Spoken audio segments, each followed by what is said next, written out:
porque era una propuesta muy amplia, quizás y muy compleja y con mucho tiempo para poder trabajarla en profundidad y que no lo tenía, era plantear de alguna manera como hipótesis general que los paisajes sonoros pueden ser leídos como un texto, en tanto que los elementos que lo constituyen, que lo componen, son signos, ¿sí?, los cuales pueden ser interpretados por los oyentes de acuerdo a las experiencias personales de cada uno. ¿Qué es lo que yo planteo un poco en este trabajo? Es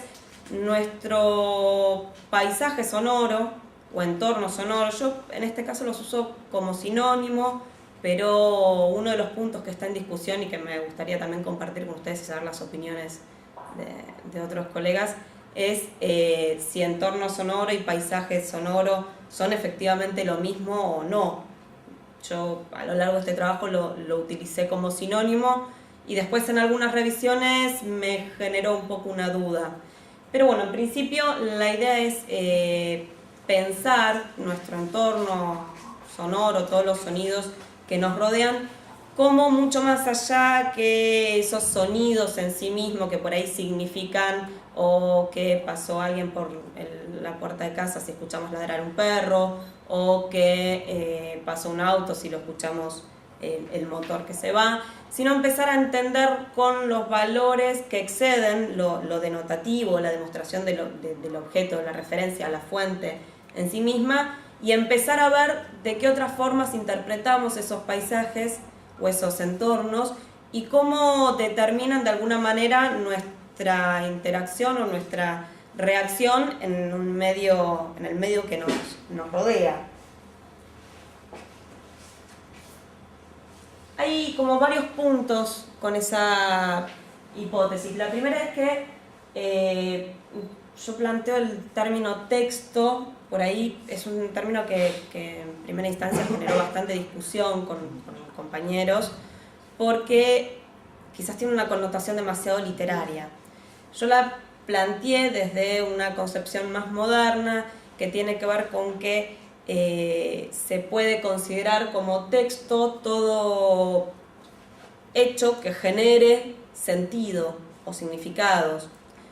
Es decir, hay autores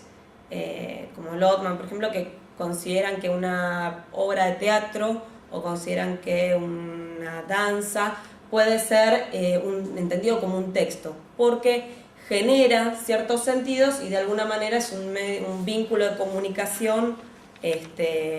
con y entre las personas. Para de alguna manera demostrar que el paisaje sonoro es un texto, en primer lugar me encontré con que tenía que demostrar que los sonidos del paisaje sonoro son signos.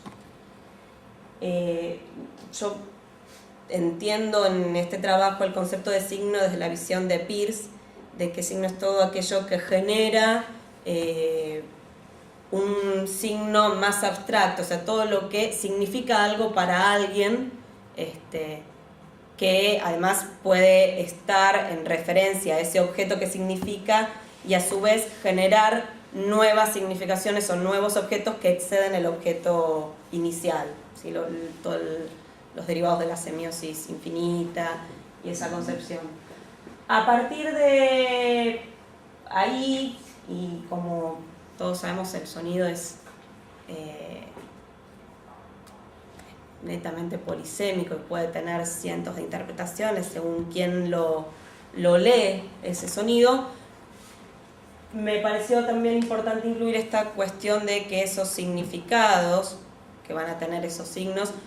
y las desviaciones que puede llegar a tener va a depender de cada persona y de las experiencias de cada persona.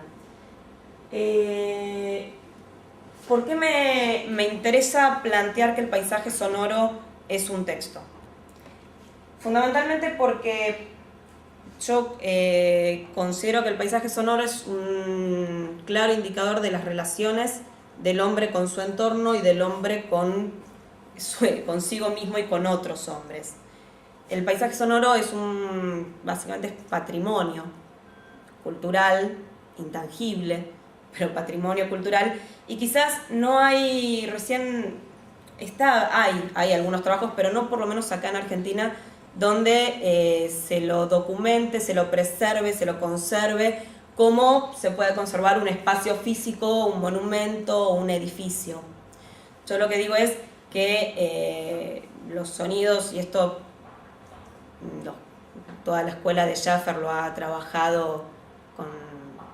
desde hace muchos años y con mucho entusiasmo y con mucha claridad. O sea, todos nuestros sonidos van cambiando constantemente de acuerdo a cómo cambia nuestra sociedad y cómo cambiamos nosotros. Entonces, es necesario en algún punto empezar a preservarlos, empezar a documentarlos, ¿sí? Empezar a generar de pronto, no sé,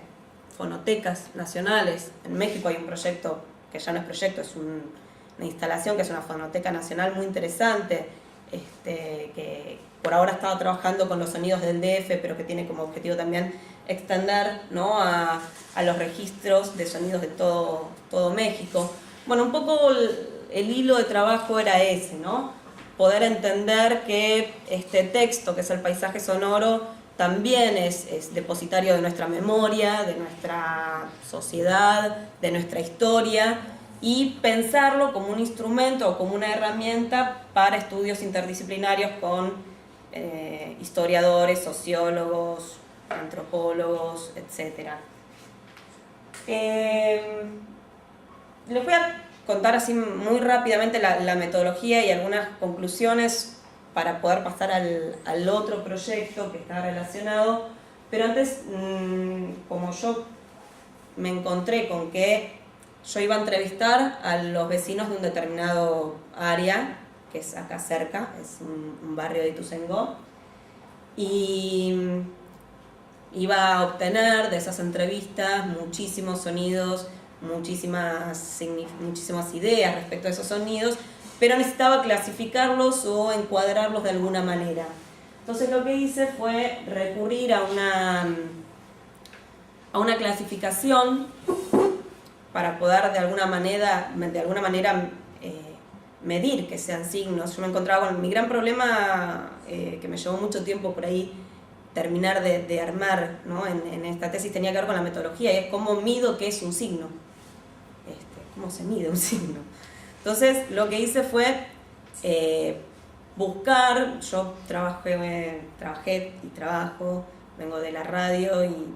he trabajado muchísimos años en radio, entonces busqué un poco en lo que hacemos en la producción radiofónica de tratar de pronto contar historias completas con sonidos y recurrir a esa materia prima, que es únicamente el sonido, como medio para transmitir nuestros mensajes.